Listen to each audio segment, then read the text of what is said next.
নমস্কার বন্ধুরা, আমার ভিন্ন স্বাদ চ্যানেলে আপনাদের সবাইকে স্বাগত। আজ আমি আপনাদের সাথে একটি খুব সাধারণ অথচ খুব টেস্টি একটি রেসিপি শেয়ার করব। বাজার থেকে আগের দিন একটু পালং শাক কিনে এনেছিলাম, আর ফ্রিজে একটু পনির ছিল, সেটা দিয়ে পালং পনির রেসিপির কথাটা মাথায় এলো, তাই আজ এই রেসিপিটি করে নেওয়া যাক।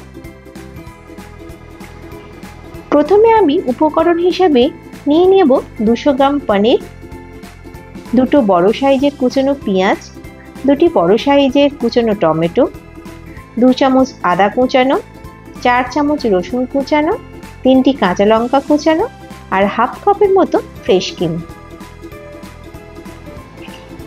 এগুলো সাইডে রেখে অন্যদিকে একটি কড়াই নিয়ে তাতে দিয়ে দেব 2 কাপ জল, আর জলটা একটু গরম করে নেব। জলটা গরম হলে তাতে দেব হাফ চামচ বেকিং সোডা, 1 চামচ নুন আর 1 চামচ চিনি। এই জলের মধ্যে যদি বেকিং সোডা আর চিনি দেওয়া যায় তাহলে পালং শাকের কালারটা কিন্তু অ্যাজ ইট ইজ থাকবে। এই ছোট ছোট টিপসগুলো কিন্তু আপনারা ফলো করবেন। এরপরে সেই গরম জলের মধ্যে দিয়ে দেবো আগে থেকে কেটে ধুয়ে রাখা পালং শাকগুলো। 5 থেকে 6 মিনিট একটু বয়েল করে নেব, তারপরে একটি স্ট্রেনারের সাহায্যে তুলে নেব এবং চিল্ড জলে ডুবিয়ে রাখবো আরও 5 মিনিট। এই বরফ ঠান্ডা জলে পালং শাকটাকে দেবার কারণেও কিন্তু এর কালারটা সুন্দর থাকবে।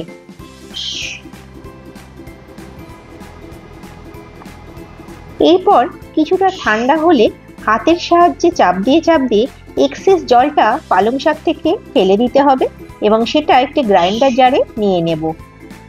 নিয়ে এটার একটা স্মুথ পেস্ট বানিয়ে নেব। এর জন্য কিন্তু কোনো জল লাগবে না। এটাকে একটু সাইডে সরিয়ে রাখবো। অন্যদিকে একটি কড়াই নিয়ে নেব, তাতে দিয়ে দেব 3 চামচ তেল ও 1 চামচ বাটার। বাটারটা একটু মেল্ট হলে দিয়ে দেব 1 চামচ গোটা জিরে। এটাকেও এই গরম তেলে একটু নাড়াচাড়া করে নিতে হবে। তারপরে এতে দিয়ে দেব সেই কুচানো রসুনগুলো। রসুন কুচিগুলো দিয়ে সুন্দর গন্ধ না বেরোনো পর্যন্ত নাড়াচাড়া করে নিয়ে দিয়ে দেব কুচিয়ে রাখা পেঁয়াজগুলো।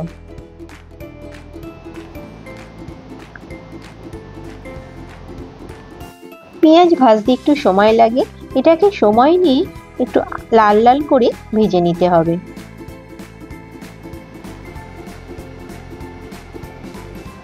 একটু লাল লাল করে ভাজা ভাজা হয়ে গেলে আমার যে আদা আর কাঁচা লঙ্কা কোচানো ছিল সেটাও অ্যাড করে দেব।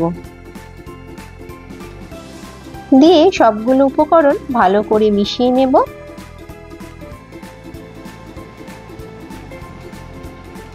এবারে দিয়ে দেব কুচানো টমেটোগুলো, এটাও এর সঙ্গে মিক্স করে নেব। এই পর্যায়ে দিয়ে দেব 1 চামচ নুন, 1 চামচ ধনিয়া পাউডার, হাফ চামচ জিরা পাউডার আর 1 চামচের মতো হলুদ গুঁড়ো দিয়ে সমস্ত মশলাগুলোকে ভালো করে কষাতে হবে যতক্ষণ না এর মধ্যে থেকে তেল ছাড়ে।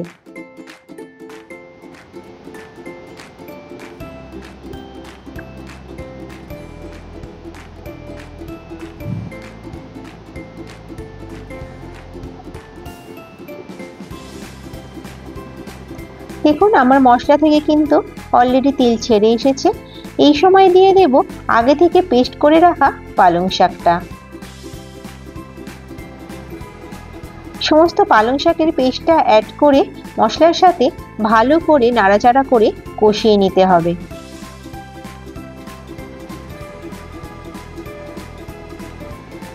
পালং শাকের কালারটা দেখুন কত সুন্দর এসেছে। যে টিপসগুলো বললাম সেগুলো ফলো করলেই কিন্তু কালার খুব সুন্দর আসবে। এইভাবে মশলার সাথে ভালো করে মিশিয়ে নিয়ে আমি 5 মিনিটের জন্য ঢাকা দিয়ে হতে দেব। তারপরে খুলে আবার কিছুটা নাড়াচাড়া করে নেব। রান্নাটাকে আবার 5 মিনিটের জন্য ঢাকা দিয়ে দেব। তারপরে রান্না থেকে তেল ছেড়ে আসলে দিয়ে দেব কেটে রাখা পনিরগুলো। পনিরগুলো দিয়ে ভালোভাবে পালং শাকের মশলার সাথে মিশিয়ে নিতে হবে। এই সময় দিয়ে দেব এই সময় অ্যাড করব হাফ কাপ যে ফ্রেশ ক্রিমটা রাখা ছিল সেখান থেকে 2 থেকে 3 চামচ, আর 2 চামচের মতো কাসুরি মেথি। এই সমস্ত উপকরণগুলোকে একটু ভালো করে মিশিয়ে নেব, আর প্রয়োজন অনুসারে দিয়ে দেব নুন আর চিনি। আমি এখানে 2 চামচের মতো চিনি অ্যাড করেছি আর 1 চামচ নুন অ্যাড করেছি। এটা আপনারা আপনাদের স্বাদ অনুযায়ী করবেন। দেখুন পুরো রান্নাটা থেকে কিন্তু সুন্দরভাবে তেল ছেড়ে এসেছে। এই মুহূর্তে আমি দিয়ে দেব হাফ চামচের মতো গরম মশলা আর 1 চামচ বাটার। এবার এটাকে গ্যাস অফ করে আমরা স্ট্যান্ডিং টাইমে রেখে দেব মিনিট 5 জন্য। তাহলে কিন্তু আমাদের গরম গরম পালং পনির রেসিপি কিন্তু একেবারে রেডি। এই রেসিপিটা রুটি, পরোটা, লুচি, পোলাওয়ের সাথে কিন্তু খুব সুন্দর লাগবে। আপনারা কিন্তু অবশ্যই রেসিপিটা একবার ট্রাই করে দেখবেন।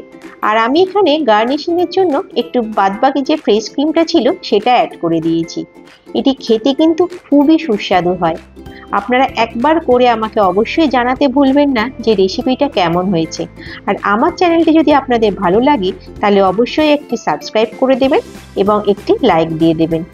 অবশ্যই বেল আইকনটা অন রাখবেন। ভালো থাকবেন, সুস্থ থাকবেন। ধন্যবাদ।